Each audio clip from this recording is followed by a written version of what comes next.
Welcome, viewers, to the next episode of Heroes of the Coast. This is the program that brings you the personal stories of the people who have dedicated their lives to protecting the California coast for the rest of us. And I'm very pleased to have as our guest today, Don May. Welcome, Don. Delighted to be here. And Don and I are going to be speaking about one of the most fascinating, charismatic, well-educated, and dedicated people within the coastal protection movement, Rimmon C. Ph.D., who because of health reasons is not able to speak and tell us his own story. But he is such a fascinating person that we want to give some time to his background and stories. Now, Don, you've known Rim a very long time, right? Known him a very long time. Tell us about that. Well, our fathers, both of us came from families of fishermen, people that did a lot of subsistence fishing. Mm-hmm. And when the fishery collapsed in the late 40s, they formed an organization, Ocean Fish Protective Association, and we thought, like Steinbeck says, you know, where'd the sardines go? Well, into cans, of course. And so there was this big protracted struggle with purse seiners. And my father and Rim's father were two of the founders of this group and very active in it. Mm-hmm. And my father died at the age of 40 and back in 52, and I took his place as a young lad on the board. And during the 50s and into the 60s, Rim, who was going to college at this time, rather than out in the big world like I was often the one that helped us with a lot of data. And in particular, in the early 60s, he was the one that really called it to our attention that perhaps it wasn't those purse seiners that caused the sardines to disappear and the fishery to collapse. Perhaps it was DDT. Uh-huh. And started taking some samples, and we found these huge levels of DDT in fish and egg resorption and all of that kind of thing, and found that DDT was made right here at the Montrose facility down in Lomita, and that they were dumping all this stuff offshore and was causing all of these problems. So Rim was, and not only that, he's the one that got us into this lawsuit, probably I think one of the most rewarding ones. He said, you know, we really have to stop them from dumping all this DDT into the sewer system. Mm-hmm.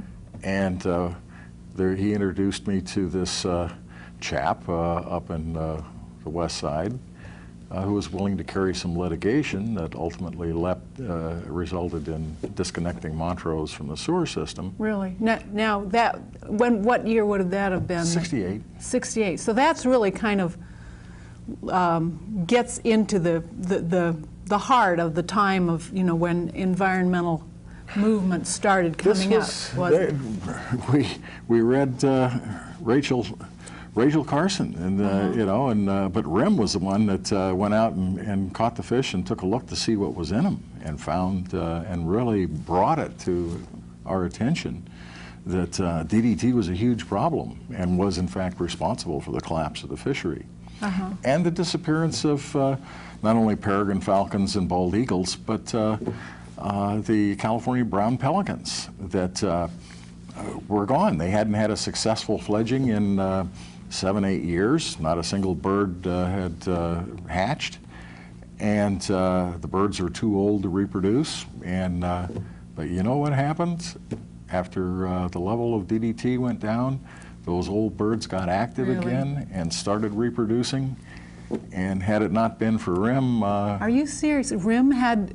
Now, they were declared an endangered species, right? They were gone. There was a few old birds around, but they were way past breeding age. So his research was directly responsible for them being listed as an endangered species. Oh, that's not only true, but I didn't know that. His lawsuit was the one that saved the pelicans as well as the fishery. Sure, we wouldn't have those beautiful birds with it, not for Rim.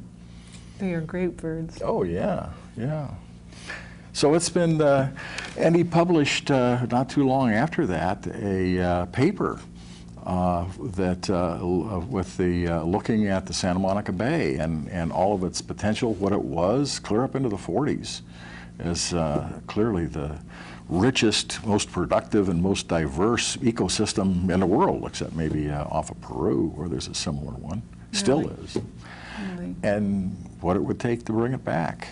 Mm-hmm. So he became the guru for all of us coasties that were concerned with the ocean and the coast and that. Mm-hmm. And I knew from the time that I began to know him that, you know, that he had been testifying for decades. That when I first met him was in the 80s. Yeah. And he had the ability, if you would tell us about it, he had the independence to testify. Now why was that unique? Tell us about that. Well, that's a long story, but the long and short of it is that every scientist finds themselves.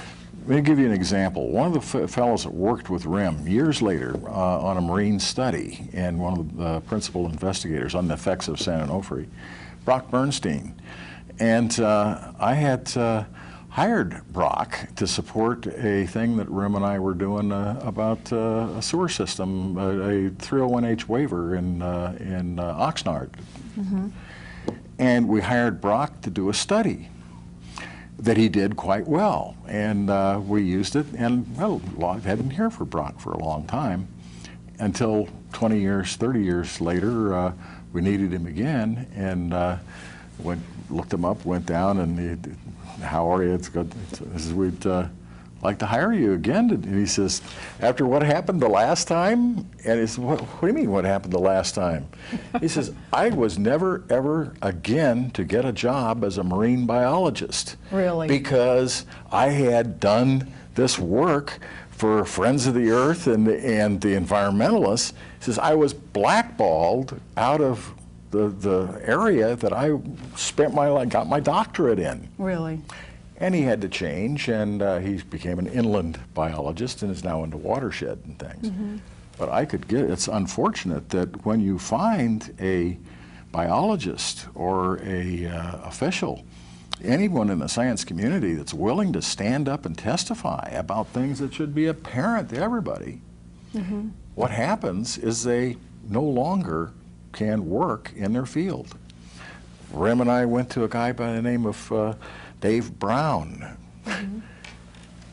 The sewer system, having taken a beating from mostly from Rimm and from those of us that did the legal stuff, decided they would set up this organization to, quote, fight the unfounded claims of environmentalists that dumping sewage in the ocean was bad for it. And they collected a tithe from everybody from San Diego north to San Luis Obispo to hire folks to generate the scientific evidence to show that sewage discharge is good for the ocean.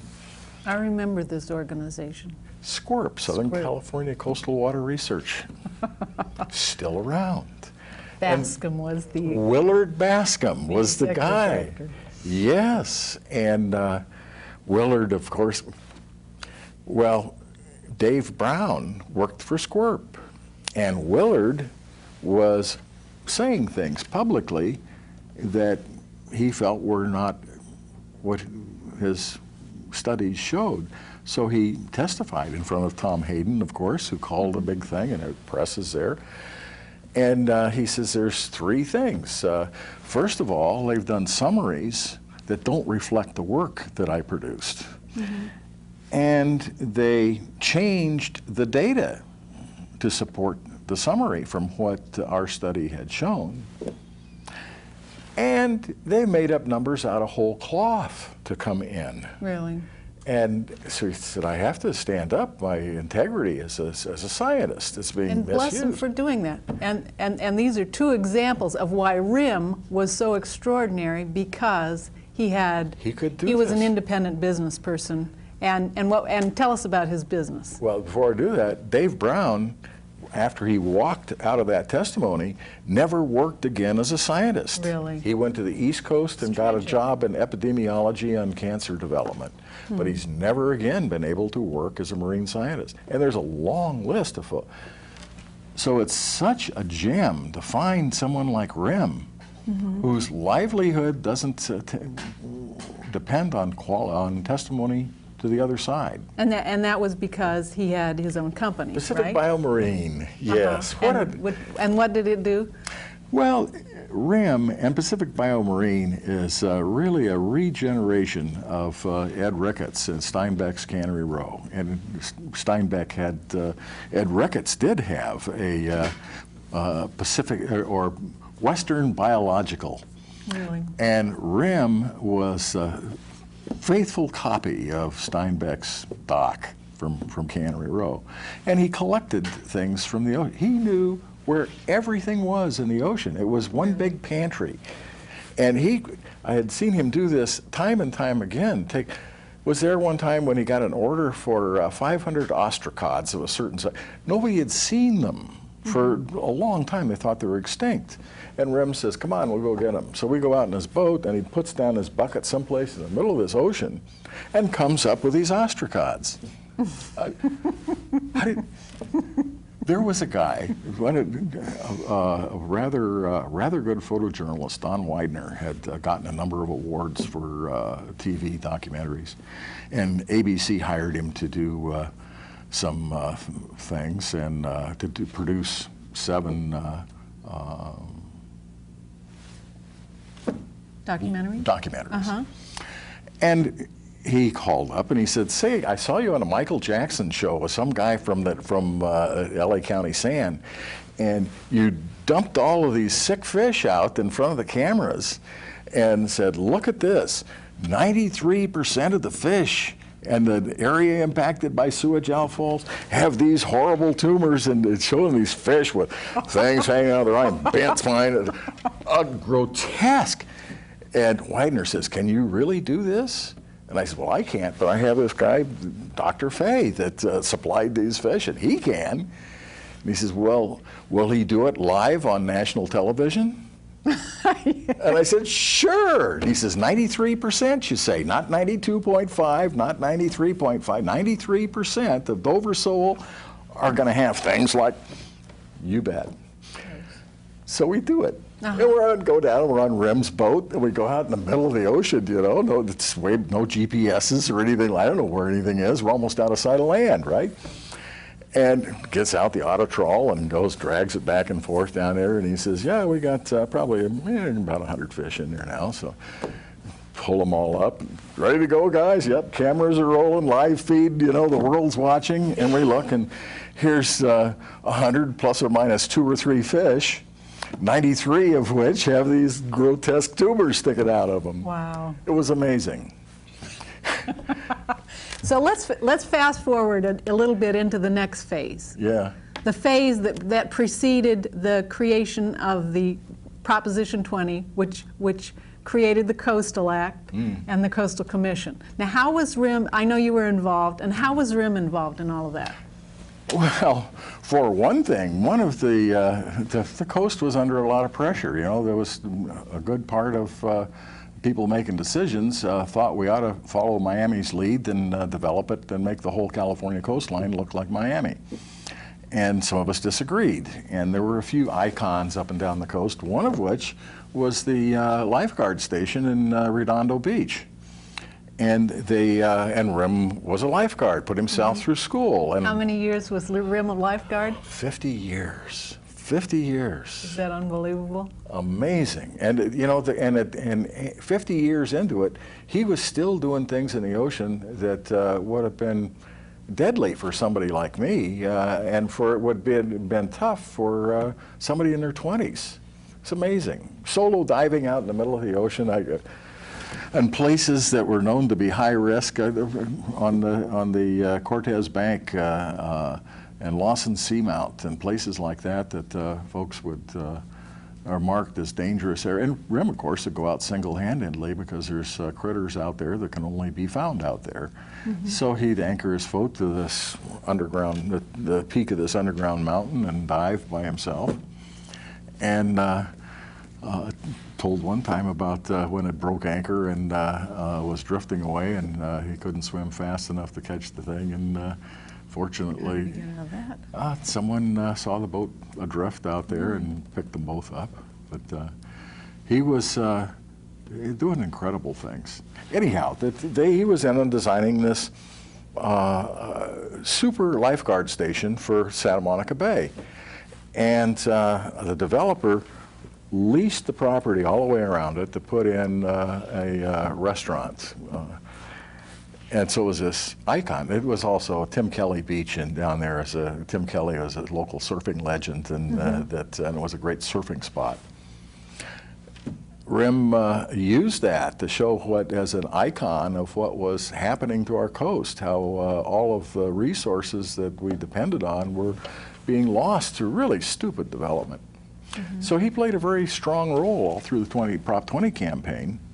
And afterwards, of course, he was appointed one of the commissioners from the South Coast Commission, and the South Coast appointment to sit on the California Commission. So he was looking at, and quite often a decisive vote on about 5,000 development permits per month. 5,000 development permits per month they reviewed? Yeah. That's unbelievable. And he did them all. He looked at every one of those. He looked at every one. Well, he had great integrity as a scientist, and his integrity was even more than that. And because that's one of the main things, most of us, like me standing up in front of Don Widener saying 93%, no problem. Rimm says so, right? No, Rimm knew that. He knew it, and this was a time in the Coastal Commission where a lot of folks we thought were reasonable people were slipping and falling and taking bribes and getting indicted. Really? And but Rimm is Mr. Integrity. He would. I was never able to buy him a cup of coffee in my life. Really? He insisted on being independent, on not taking anything from anybody, so that he didn't owe anybody anything. And there was a permit, a development down on what is now part of, or what was Biona wetlands, and where the Coastal Commission was looking at this, and the issue of traffic was key, and whether or not there was a bridge over Biona Creek that was going to lessen the traffic. And Rimm said, no, that bridge is not going to be built. That funding's been killed for that. And Louis Knoll was one of the councilmen that's in his district, and says, oh no, that project's back on track. It'll be there. There'll be people driving over that bridge before the development is built. And I says, well, okay, Louis, if there's no problem like that. Afterward, we're standing out in the hall, and Louis coming by, and Rimm says, Louis, I was sure that that project had been killed, had lost its funding. And Louis says, oh, it has. Rimm just looked at him. He could not get his mind around the fact that a fellow commissioner would lie up in front of everybody, tell a blatant falsehood. He said, Don, he said, I'm just a simple fisherman, but I'm used to the sea, and you can't lie to the sea or it'll kill you for it. And he lived his life that way. He would not bend the truth. He would not take a dime for a cup of coffee. He was a man of integrity. And that's why he had such great respect. Now, there was one major, well, there were a number, but the one I want to talk about next that you and he were involved in what had to do with San Onofre. Tell us how that started and got going. Well, you know, Rimm got me going in the 60s, and he said, you know, all of these power plants are up and down the coast, and they're sinking all this heat out there. And sooner or later, you're going to have so much heat that the thermal barrier breaks down, and the ocean system will collapse. And, you know, little elementary thermodynamics will show you that. And figures, and by God, that could happen. So I got interested in single pass cooling, and Edison was very helpful until we got to this power plant down at just south of San Clemente, the nuclear plant, and all of a sudden, we're not talking to you anymore, and all questions go through our attorneys. We'll not divulge any data. People that I knew said, Don, don't ever talk to me again, because my job depends on it. I cannot be seen talking to you. Don't call me. Don't. Little intimidation here. Oh yeah, and completely reversed from talking about the Redondo or the El Segundo power plants. And so both of us got into single pass cooling and the effects on the ocean of pulling these huge quantities of water through a plant and killing everything in it. And we opposed it, and RIM was on the state commission, was at the center of the key vote that killed the plant. And in fact, he and Ellen Stern Harris was who chaired it at the time, and was also, you know, it only passed by one vote. We needed both of their votes. Really? Or died. So they were both heavily involved, not only when it was denied, but when Edison, in fact, it was RIM that said, you know, I want to go on the record, because we'd gotten Henry Kendall came out and talked about core meltdowns and nuclear accidents and all this. And RIM says, I want it on the record that we're not making our decision here to deny this plant based, I'm not going to make it based on nuclear effects. I'm basing it on the damage to the ocean, the air that says thou shalt not kill, preserve optimum populations of all living things, and here you're sucking in billions and billions of larvae and millions of fish and every day. You can't do that. And based on that, they turned it down. Edison says, oh no, they based it on Kendall's talk about core meltdowns and China syndrome and so forth. And unfortunately, both the RIM's testimony and Ellen and others that said, no, I'm talking about marine effects, not of radiation, nuclear safety. That was all blocked, and they brought it back to them for reconsideration. And RIM was there to watch the sellout of the commission under huge pressure, and it was a terrible time from time that destroyed a lot of people, literally, that never recovered. Several that went to the South Seas and climbed into a bottle and never were heard from again.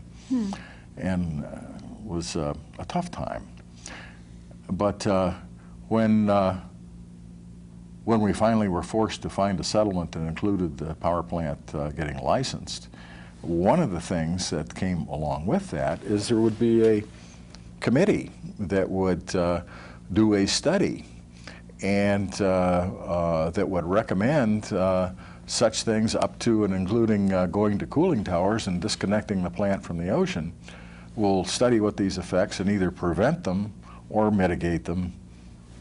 And so this 5-year, 85 million doesn't sound like a lot of money these days, but in those days it was a big study. And undoubtedly the biggest study that has ever been done on marine impacts. And of course we appointed RIM to be our representative, and Edison had someone, and the Coastal Commission had a third person that ran this and did this exhaustive look at just exactly what single pass cooling does to the ocean. And largely based on that was the rulings of the Environmental Protection Agency on what's waivers from a requirement to go away from single pass cooling. So he's played a huge role in the use of, he was also one of the first ones. These are about to come up again too as they're coming up again. We're back where we were in the 70s, all over again. And another one that was up at that time that RIM played a huge role in was the idea of using the ocean as a source of water, coupling desalination plants to power plants. That was killed when he was on the Coastal Commission back in those days, largely Rimm was the one that really provided the science, and that everybody knew that if Rimm says something it was quite true, that it wasn't like other opinion that they were getting from universities that was paid for by Edison or in this case by private water companies that wanted to privatize water for California development. It didn't happen because Rimm was in a position to steer things another way. Mm-hmm. And again, because of his integrity, the man you knew that whatever he said was not only the unvarnished truth, but was documentable and would stand up in court. That's a very important. That's a really important thing. Gets me into a lot of trouble when I think other folks around me are as dependable as Rimm was, and take on big battles that you find out that it was wishful science instead of hard science that it was based on. You get down to the crux of it, and there's no hard data. Nothing there. Yeah. That you can base it on. We did not say at the beginning that that Rimm's Ph.D. is in biochemistry from UCLA, and that he also did postdoctoral work at USC. Yes. And met Janet there. His wife. Yes, and who was just a delightful lady, and that I haven't seen for. God, how long ago were they divorced? 40 years, 50 years? It's a long time ago. Well, we're in the last few minutes of this portion of this interview, and we're going to viewers. This will be beginning. We'll be doing a second interview with Don about Rimm and some of his other work, and we invite you to come back and join us for that interview. You'll see information on the screen following this where you can contact us for information if you would like to know the time and date for the second interview about Rimmon C. Ph.D., one of the most charismatic as well as best informed members of the movement to protect the California coast. Thank all of you for joining us. We appreciate your spending the time with us.